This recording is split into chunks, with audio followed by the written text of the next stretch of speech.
The offseason dominoes have started to fall as the Boston Bruins choose not to sign a promising goalie prospect. You're Locked On Bruins, your daily podcast on the Boston Bruins. Part of the Locked On Podcast Network, your team every day.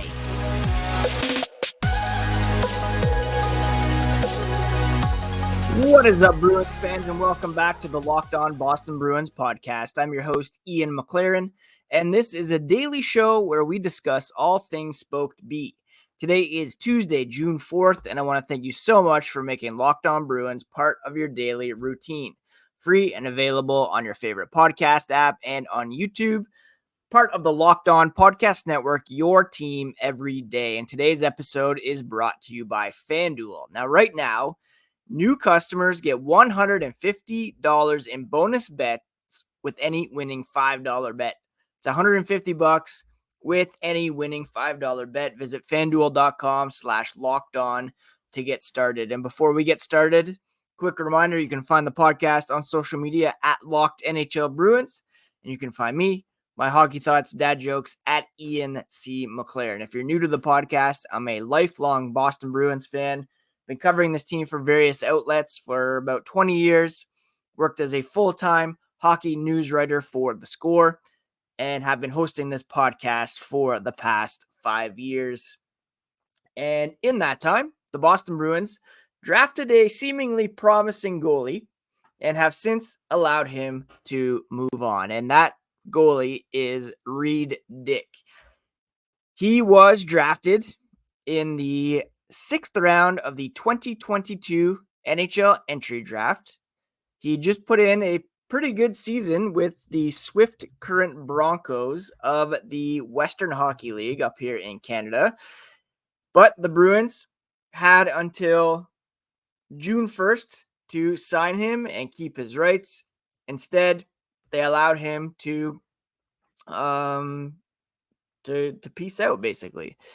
The Bruins do have a very strong pipeline when it comes to goaltending. Of course, Jeremy Swayman is the foundation, the future, the present. Linus Ullmark still around for the time being. They also have Brandon Bussi, who's a restricted free agent, 25 years old, very promising player. They have Michael DiPietro, signed for one more season. Kyle Kieser can become a unrestricted free agent at age 25 as well. So why let Reid Dyck pass on? Well, not pass on, but move on to a different situation. Well, again, they just have enough depth at that position. You can never have enough, I guess, but Swayman's a restricted free agent. Ullmark could still be around. So Bussi may or may not be up on the main roster. And even if Ullmark is traded, they still might sign a goalie veteran to be back up to Jeremy Swayman. DiPietro signed for another season. Kieser is an unrestricted free agent after a fairly disappointing season.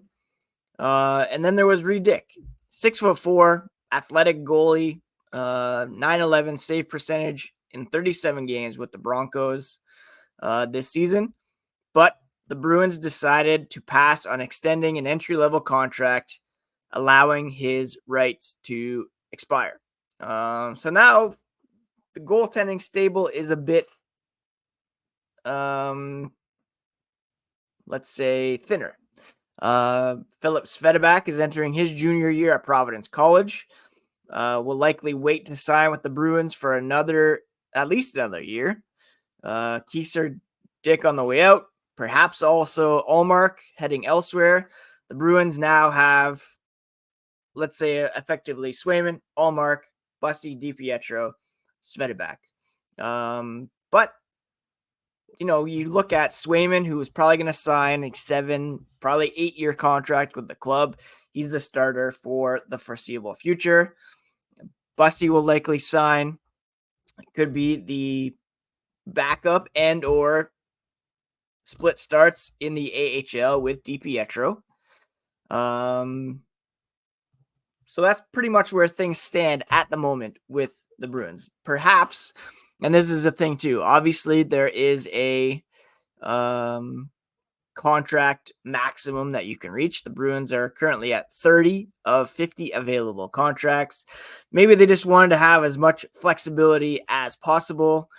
Perhaps they didn't see enough in Reid Dyck to make it palpable to, or make him a priority to sign. Dyck now will be able to enter the draft once again. Looking at Daily Faceoff back in March, it was written that he's a Winkler, Manitoba product, played pretty significant role for the Swift Current Broncos this past season. 16-3-1 record in his last 20 games up to that point. Pretty good save percentage. 6th round pick in the 2022 draft, and he will be eligible once again to be selected. Seeing as, the Bruins chose not to sign his rights. So Reid Dyck available to be had by anybody who wants to take him around the NHL. Now, the other thing to note here is that perhaps it wasn't just the Bruins' decision either. Perhaps Reid Dyck saw Ullmark, Swayman at the NHL level, Bussy, DiPietro ahead of him on the depth chart. Maybe he didn't see a path to becoming a pro with the Boston Bruins. So it's very possible that he decided that he did not want to sign either. Did he feel like he could get a legitimate shot in the organization? Or did he want to re-enter the draft, take his chances on an organization where he might get a better shot? So wasn't necessarily all a Boston Bruins decision. He had to sign as well.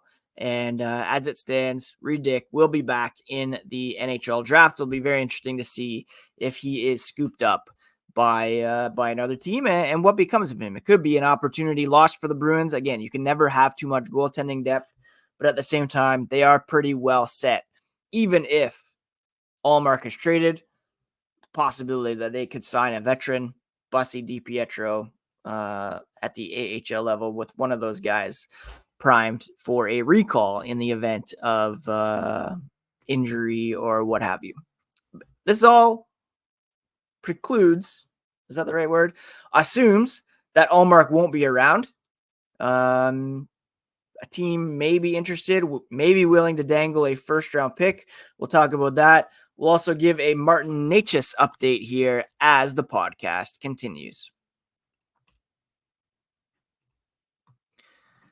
All right, the finals are set in both the NHL and the NBA, and there's no better place to get in on the action than FanDuel. It's winner take all time. FanDuel is giving you a shot to bring home a huge win of your own. New customers get $150 in bonus bets right now with any winning $5 bet. That's $150 to bet on spreads, money lines, player props, and more. Game 1, put some money down on Connor McDavid's shot total, $5 bet. If you win that, you get $150 in bonus bets. Just visit FanDuel.com/lockedon to make every playoff shot count. That's FanDuel, America's #1 sportsbook. Thank you so much once again for making Locked On Boston Bruins part of your daily routine, free and available on your favorite podcast app and on YouTube. Please subscribe if you have not already. And while you're on YouTube, be sure to check out Locked On Sports Today, all the latest news, opinions, and analysis from all across the Locked On universe. Free on YouTube and the Amazon Fire TV channels app. Now, there's one player that the Bruins have reported interest in, and that is Martin Necas, who is apparently being made available by the Carolina Hurricanes. Necas is a native of Czechia. He was drafted 12th overall in 2017. He's coming off a 24-goal, 29-assist, 53-point season for the Hurricanes in 77 games played. For his career, he's got 97 goals, 146 assists for 243 points in 362 games. That's an average of 0.67 points per game. Over a full 82-game season, that's about 55 points. He did, however, have a 28-goal, 43-assist season 2022-23. A very high-end, speedy, playmaking, and goal-scoring player for the Carolina Hurricanes, who would fit in very well with the likes of David Pastrnak, Pavel Zacha, Jacob Lauko, etc. Now, there had been some rumblings that perhaps Linus Ullmark had been floated to the Hurricanes, with Necas potentially coming the other way. It's interesting or important to note that Necas is a restricted free agent, meaning he is due a new contract after his previous 2-year deal, $3 million cap hit just expired. A very nice deal for the Hurricanes, and he's due a bigger payday. Does he fit into the Hurricanes' longtime plans? Would they perhaps prefer to re-sign Jake Gensel, who was acquired from the Pittsburgh Penguins before the trade deadline? They also have to sign Seth Jarvis to a new deal as well. Current contract projections, according to Pro Hockey Rumors at least, have Necas signing at around $7.5 million on a max term deal. And the Hurricanes don't seem willing to oblige. Again, with Jarvis surpassing him on the depth chart and Gensel also perhaps being re-signed.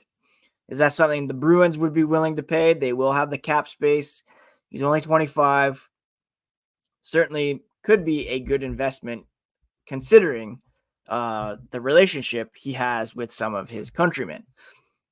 Now, it's reported that the Canucks, Flames, Canadians have all displayed some level of interest in Necas's services. At least 12 teams have him on their radar, according to the fourth period. And the Flyers, Kraken, Predators also among those interested. Is Ullmark enough to get that deal done? Keeping in mind he is only under contract for one more season. We might soon find out, because Frank Saravelli, again, take all these sources with a bit of a grain of salt, but he said on the Daily Faceoff Hockey podcast on Monday that a Necas trade could come as soon as this week, as soon as prior to Game 1 of the Stanley Cup Final. Now, again, it had been previously reported that Ullmark, Necas could happen. Fluto Shinzawa of The Athletic addressed this. He could play center for them. The Hurricanes need some upgrades in net potentially, with Frederik Andersen not playing great in the playoffs. Peter Kochetkov is seemingly the goalie of the future for them. One hockey operations executive told Fluto that I would not do that if I was Carolina. Ullmark for Necas straight up. The market right now, according to Fluto, favors Necas in terms of value. More value placed on right shot centers who are 25 years old than 30-year-old goaltenders. And there's a lot of interest in him as well. Just one season left under Ullmark's deal. He's 30. Perhaps his best days are behind him. I don't want to make that assumption, but Ullmark would only be a piece in a potential deal for Necas. They would have to sweeten the pot. Obviously, the Bruins do not have much in the way of draft picks, prospects, Would it have to include a Fabian Lysell to make that deal happen? Who knows? But we could know by the end of this week whether or not Don Sweeney and the Boston Bruins are involved. Fluto concludes Necas, for whatever reason, appears to be dissatisfied in Carolina. Same can't be said about Ullmark, though. And Ullmark does have the ability to choose where he wants to go with that limited no trade clause. The Hurricanes don't have to move him. The Bruins don't have to move Ullmark. And again, there's the matter of his no trade protection. All this to say, according to Fluto, the circumstances of a Necas Ullmark trade do not align, regardless of how good the fit may be. Necas would project to be a dynamite center between Zacha and Pastrnak. And that's the point. Offensive catalysts of his pedigree come at a high price. The Avalanche had to give up Bowen Byram to acquire Casey Middlestat from the Buffalo Sabres. The Sharks secured first and second round picks from New Jersey for Timo Meier. Senators traded first and second round selections for Alex DeBrincat, and he was one and done in Ottawa. Bruins don't have a first, second, or third pick this year. Mason Lohrei, Matt Poitras, Johnny Beecher have some trade value, but does it make sense to trade one of those guys to bring in Necas? Seems unlikely, according to Fluto, that this would happen. Necas for Ullmark, unless Don Sweeney is willing to sweeten the pot. Now, as I mentioned, the Bruins are in need of draft picks, and there's another team that might be willing to dangle theirs in exchange for a goaltender, and we'll discuss that here as the podcast continues. All right, the New Jersey Devils have made it known that they are willing to trade the number 10 pick in the 2024 NHL draft for the right price. New Jersey Devils general manager Tom Fitzgerald spoke on Monday at the NHL Scouting Combine and said if they feel it helps the team now and in the foreseeable future, then they're listening. They haven't got anything yet. But the more he talks to teams, he says, listen, I'm open to moving number 10, but it's going to have to be something significant. The Devils have 6 picks in this draft, including the number 10 pick, 2 third-round picks. And at the end of the day, they said they're in a position now versus a couple of years ago where if they can find the right piece to help them get where they want to go, then they're willing to flip that pick. And there's no question they could use an upgrade in net.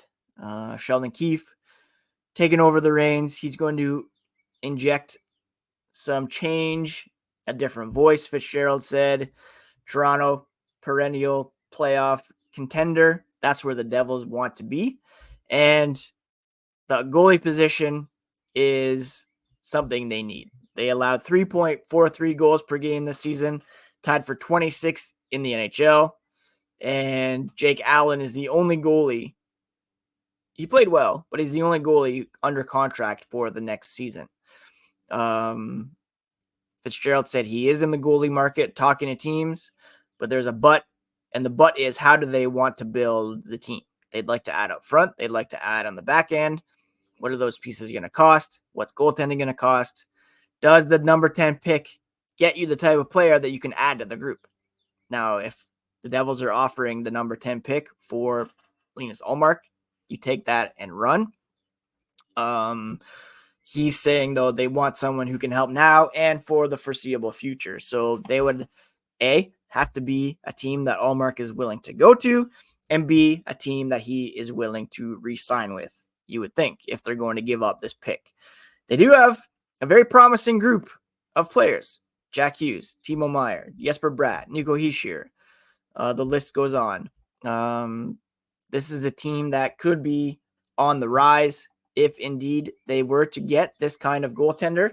Could be a good fit, but again, it has to be a place where Linus Ullmark wants to go, perhaps re-sign, before the Bruins would be able to get that pick from the New Jersey Devils. But that would be a fantastic move for Don Sweeney if he's able to get that pick. Yeah, prospect pipeline is pretty thin. There are some pieces there that the Bruins can work with and build on, but with no pick in the first 3 rounds this year, that's setting your prospect pipeline back even further. It would be important to get in on that if they're able to, and then free up that cap space to seek help elsewhere. So some things in motion here. There's a bit of a break between the conference finals and the Stanley Cup final. Some teams could be making some moves. The Bruins might want to be aggressive and get ahead of the market, make something happen here.